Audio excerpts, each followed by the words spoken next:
విచారణ సందర్భంగా సుప్రీంకోర్టు కీలకమైనటువంటి వ్యాఖ్యలు చేసింది.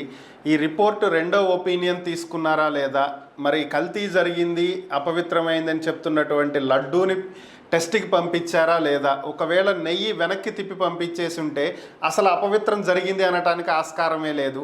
మరి ఎటువంటి ఆధారాలు లేకుండా ఈ ఆరోపణలు ఎలా చేస్తారని ప్రశ్నించింది. మరి దీన్ని ఎలా చూడాలి మనం? ఆధారాలు లేకుండా లడ్డు కల్తీ జరిగిందని ఎలా చెప్తావు అనేది చంద్రబాబు నాయుడు గారిని ప్రశ్నించటమే కాదండి, శ్రీవారి భక్తుల మనోభావాలందరినీ కూడా, శ్రీవారి భక్తులలో ఉన్నటువంటి ఆందోళనలు, ఆంధ్రప్రదేశ్ రాష్ట్ర ప్రజల్లో ఉన్నటువంటి అనుమానాలను కూడా నివృత్తి చేసింది సుప్రీంకోర్టు వ్యాఖ్యల ద్వారా అని చెప్పాలి.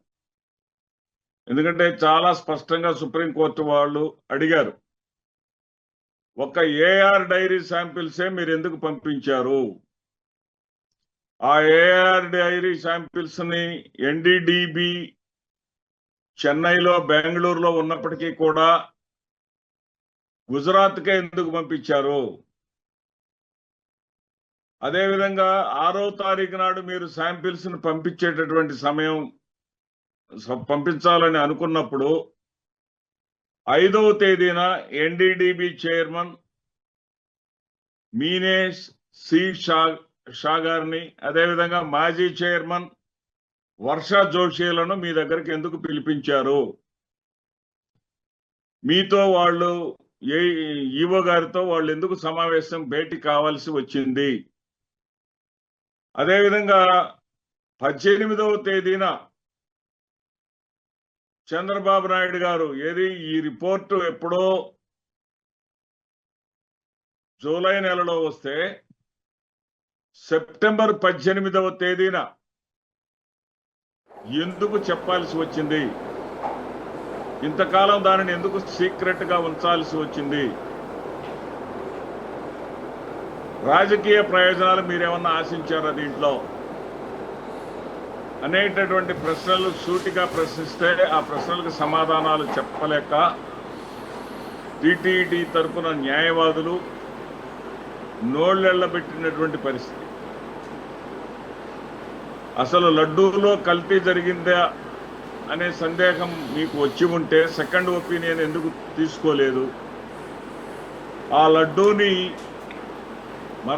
లడ్డూని కూడా మీరు చెకప్కి పంపించారా? పంపకపోతే ఎందుకు పంపలేదు? పంపకుండానే లడ్డు కల్తీ అయిందని ఎలా చెప్పారు అనేటటువంటి సూటిగా అడిగినటువంటి ప్రశ్నలకు వాళ్ళ దగ్గర సమాధానం లేదు.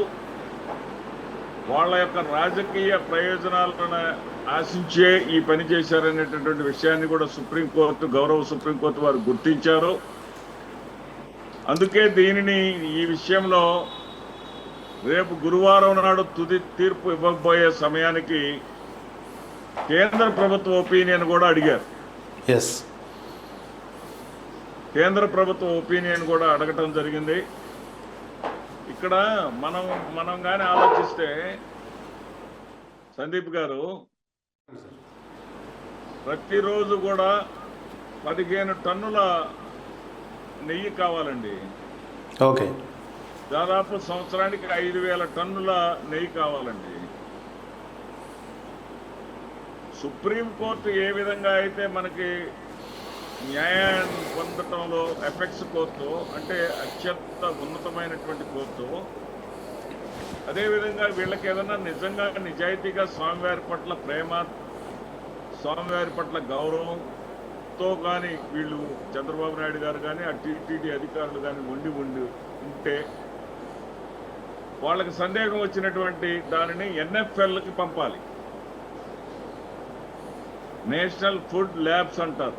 అది ఎపెక్స్ కోర్ట్, టాప్ కోర్ట్, అది టాప్ ల్యాబ్. అది అక్కడికి పంపకుండా మీకు ఇష్టమైనటువంటి ఎన్డీడీబీ మీ ఆంధ్రప్రదేశ్ రాష్ట్రానికి దూరంగా ఉన్నటువంటి దానికి ఎందుకు పంపాల్సి వచ్చింది అనేది ఇక్కడ అర్థం కానటువంటి ప్రశ్న. ఇక్కడ కాంట్రడిక్షన్ ఏంటంటే, ఆ నెయ్యి వాడలేదు, 4 ట్యాంకర్లో కల్తీ వచ్చింది, వెనక పంపించామనేమో ఈవో గారు చెప్తారు. వాడారు, ఎక్కడ వాడారో అర్థం కాలేదు కానీ వాడేశారనేమో ముఖ్యమంత్రి గారు చెప్తారు. రాజ్యాంగ పరంగా బాధ్యతాయుతమైనటువంటి పదవిలో ఉన్నటువంటి ముఖ్యమంత్రి గారే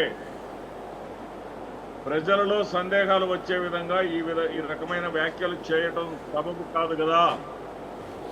మీరు ఎందుకు చేయవలసి వచ్చింది అని చంద్రబాబు నాయుడు గారిని నేరుగా సుప్రీంకోర్టు ప్రశ్నించింది. సందీప్ గారు.